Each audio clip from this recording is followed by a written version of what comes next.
YouTube, what's poppin'? It's your boy Savvy. Thank you so much for tuning into another episode. Welcome to my channel, Self Mastery. Today's topic, as I'm driving to the gym, guys, thought I'd share this with you all. How to be open-minded to anything. How to be open-minded in general.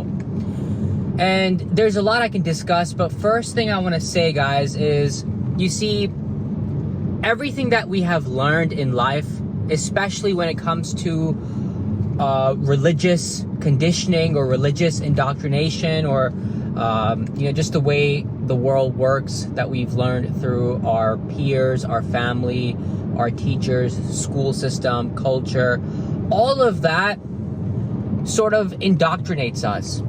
It fixes within us ideas, belief systems, and what happens is throughout life, as we continue, as we keep living life, going through this journey, we operate from those fixed ideas, and those fixed ideas become our vantage point. And so it's hard for us to see other perspectives. It's hard for us to see other points of view. And one thing I want to share about the scientist, right?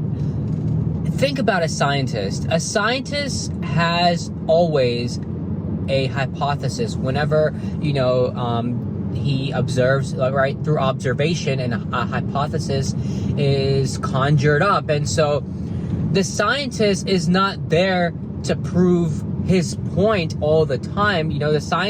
Most scientists, some scientists could be biased, right? But the true scientist is not supposed to be biased towards his hypothesis, right? He comes at the hypothesis from an objective way, and the scientist's purpose or goal or mission is just to experiment, right? Trial and error, and see what is the truth. What does the evidence show? Where does the evidence point to?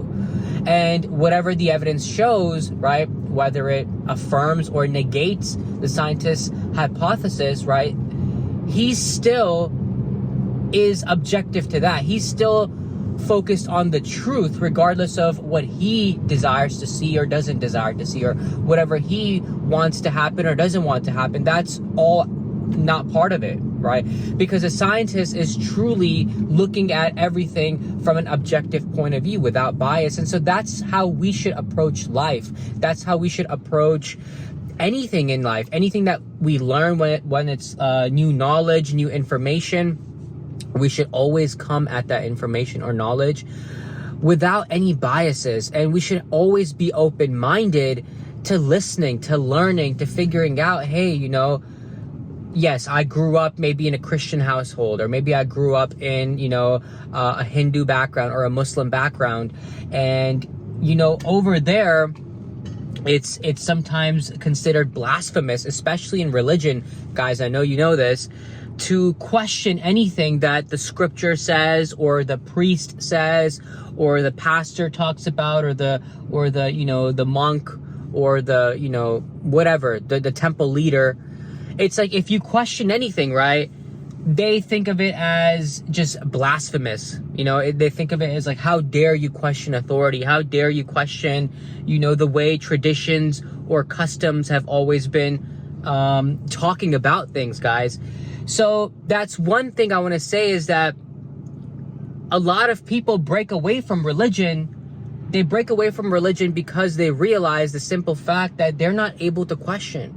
They're not able to ask, important philosophical questions that really determine who they are, what their true nature is, what they're here to do. Because if they do, they're shunned for it, right? Or they're disregarded, or their conversation is pretty much shut down, guys. And so what happens a lot of the time is that people just take what they've learned, accept it as the ultimate truth, and just continue life going on believing those things, because they don't have the maybe they once did have the guts to stand up for maybe their own thoughts, maybe their own ideas, maybe their own beliefs, or maybe they had those guts, but because they were shut down, because they were turned away, maybe because they were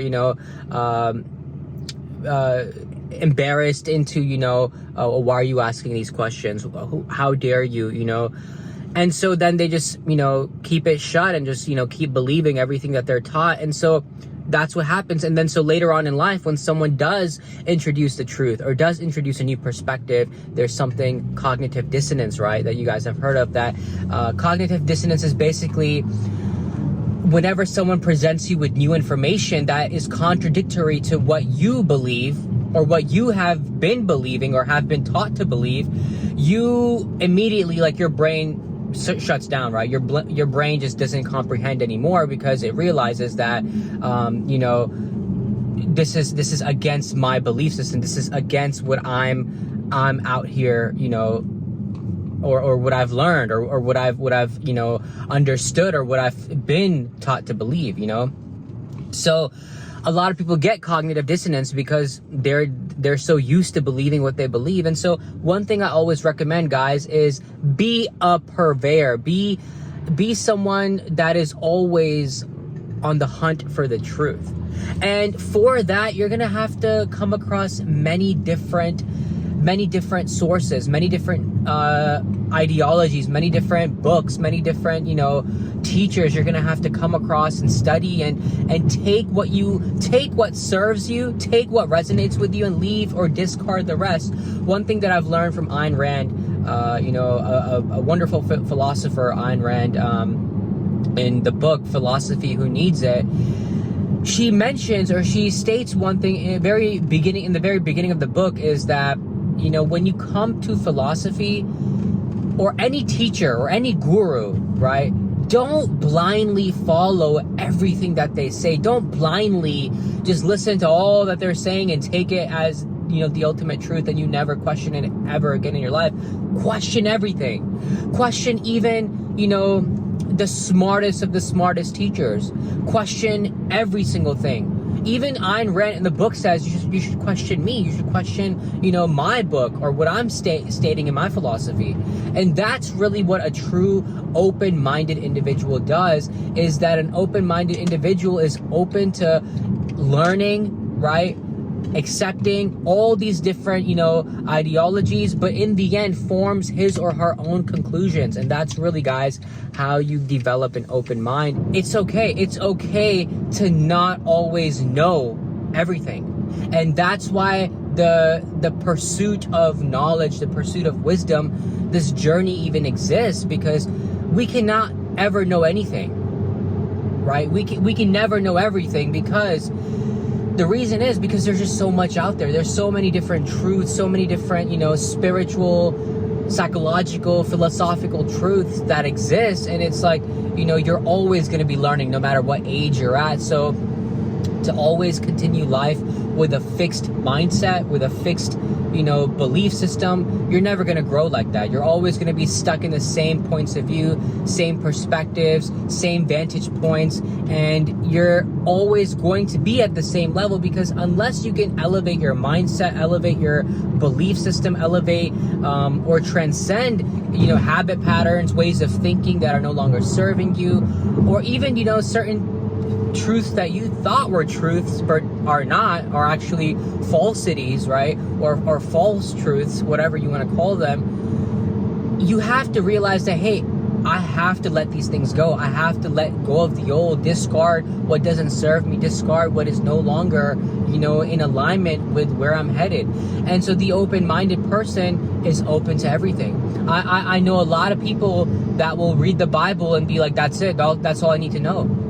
And it's like, is that really all you need to know, bro? Does it share everything in there? Is the Bible full of psychology that you need to know about yourself, self-knowledge? And of course, people are going to argue, people are going to say a bunch of different things. But the thing is, that's where closed-mindedness comes from. Every person from every religion reads their scriptural text and believes, hey, I know everything. I know everything that that I need to know regarding this universe, regarding science, regarding everything. Don't give me any other books. And it's like, wow, what a closed mind, right? What a closed mind. And you can't even have philosophical, deep discussions with these people, because it just shuts down right there. Right there, it just shuts down that, that's all they talk about. And so A lot of people are like this, guys. A lot of people are like this. It's really hard to find someone that's truly an open mind, someone that's willing to explore, someone that's willing to sort of question their own conditioning, sort of let go of their own conditioning and start fresh. Because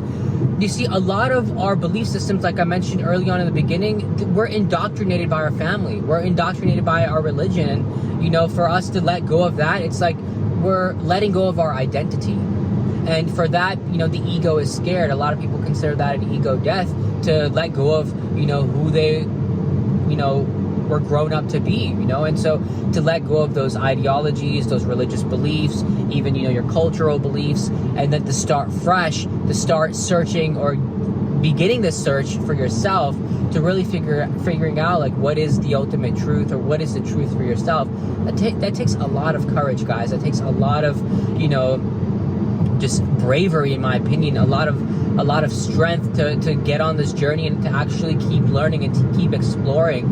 And to be an open-minded person, guys, it is definitely a very alpha quality, guys. And one more thing I also want to say: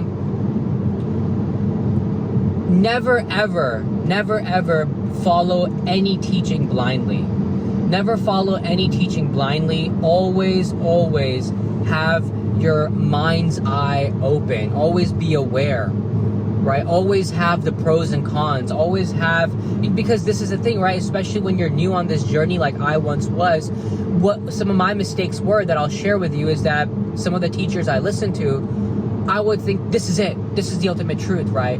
And then because I always had that natural curiosity, I would always continue learning. I would find out later on, you know, what this person said actually was not the ultimate truth. Or, you know, this person, yes, a lot of those teachings did resonate, but some of those teachings didn't resonate. And I didn't learn this until later on, to have that discernment, guys. So never follow any teaching blindly. Always come to your own conclusions. Always formulate your own opinions, your own, you know, beliefs. Always question everything. Be open to reading anything you can get your hands across. Whatever interests you, read it, guys.